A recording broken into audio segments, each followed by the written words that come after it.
vous disais que pour moi aujourd'hui, c'est une liturgie très importante. Je pense ça chaque jour, mais certainement forte aujourd'hui. Quelques versets du prophète Amos que nous avons entendus pour commencer.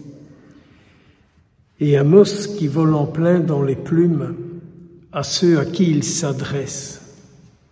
Donc, je me suis dit, il vole dans mes plumes aussi, et un petit peu dans les vôtres peut-être. Peut-être. Avez-vous entendu Amos dire « Écoutez ceci, vous qui écrasez le malheureux ». Et qu'est-ce que vous me répondez à ça? Moi? Mais mon père, moi je ne fais du tort à personne. Si vous saviez tout le bien que je fais. Et alors on est parti. Et on est parti. Et on est parti. Et on est parti.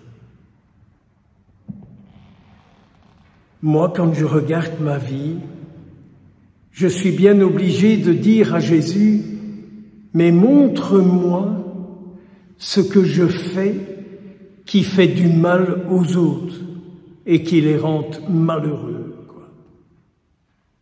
Vous oseriez faire cette prière où elle vous flanque la trouille, de demander au Seigneur de voir ce qui pourrait y avoir dans votre vie qui fait du mal aux autres. Avez-vous remarqué combien nous avons facile pour voir tout le mal que les autres nous font, et nous, ce qu'on fait, Tintin broque des violons. Alors je dis, Jésus, mais montre-moi un peu ce que je fais comme mal aux autres, en parole, en pensée, par action, et combien d'autres choses encore. Ce que je peux dire sur quelqu'un, ce que je colporte sur les autres, les jalousies, les envies, et ainsi de suite, etc. Je repensais à ceci, ça remonte il y a des années. J'étais en 3e primaire. J'avais été marqué, c'est une histoire de gamin, 3e primaire. Et je me souviens dans la cour de récréation qu'il y avait des gamins qui se posaient la question entre eux. As-tu fait ta BA aujourd'hui? As-tu eu le souci aujourd'hui de faire une bonne action? J'ai jamais oublié ça. Vous pensez à ça chaque jour? De vous dire, mais tiens, quelle est l'action que je peux faire aujourd'hui vis-à-vis de quelqu'un qui donnera du bonheur au Seigneur?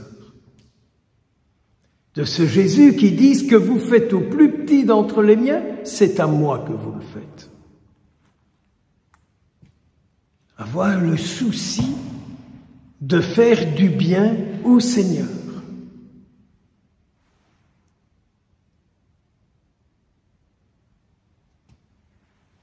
Et puis on en arrive à cette page d'évangile. Cette page d'évangile qui est un peu le type même du manipulateur, quoi. Il a foutu la poisse dans son travail, pour pas dire un mot grossier. Il a fait son boulot de n'importe quelle manière.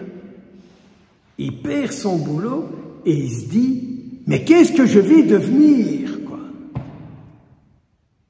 Et du coup, il se met en activité pour accrocher des autres à sa personne et pour les mettre dans la dépendance vis-à-vis de lui.